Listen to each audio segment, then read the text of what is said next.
بسم اللہ الرحمن الرحیم۔ السلام علیکم ورحمۃ اللہ وبرکاتہ۔ شارٹ سپیچز کے پیارے بھائیوں، بزرگوں اور دوستوں، اللہ سے امید ہے کہ آپ سب خیر و عافیت سے اور ایمان و یقین کی بہترین حالت میں ہوں گے۔ اللہ رب العزت نے ہماری زندگیوں میں دوبارہ رمضان المبارک کا ہمیں موقع دیا ہے کہ ہم رمضان المبارک کے اس مقدس مہینے میں اللہ کا قرب، اللہ کا تقرب، اللہ کا خاص جو ہے کرم حاصل کریں۔ اس رمضان کی برکتیں اور رحمتیں اتنی ہیں کہ ہم اور آپ شمار نہیں کر سکتے۔ ہاں، اللہ رب العزت نے اس کو بہت وسعت والا، رحمتوں والا اور برکتوں والا مہینہ بنایا۔ بھائیو، بزرگوں، دوستو، رمضان کے اس مقدس مہینے میں ہمارا اللہ کے ساتھ جتنا قرب اور جتنا تعلق بنے گا، ہماری دنیا اور آخرت کے لیے ویسا ہی نفع کا سودا ثابت ہوگا۔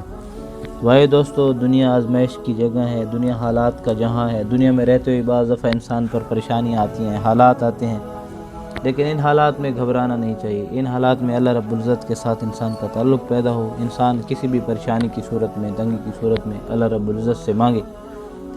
ایک واقعہ، ایک صحابی آپ صلی اللہ علیہ وسلم کی خدمت میں حاضر ہوئے، یا رسول اللہ، رزق کی بہت تنگی ہے، گھر کے مالی حالات صحیح ہیں نہیں ہیں، کوئی وظیفہ بتائیں۔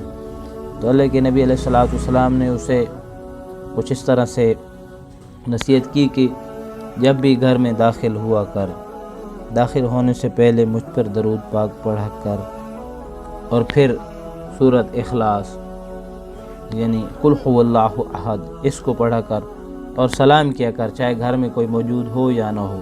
اس عمل کی برکت سے آپ کا رزق بڑھ جائے گا۔ اور پھر ایک اور عمل بتایا کہ باوضو رہا کر، ہمیشہ آپ کا رزق بڑھتا رہے گا۔ تو بھائی دوستو، اس عمل کی برکت سے اللہ رب العزت نوازتے ہیں، ہم بھی اس عمل کو کرنے والے بن جائیں۔ اگلی ویڈیو تک کے لیے اللہ حافظ۔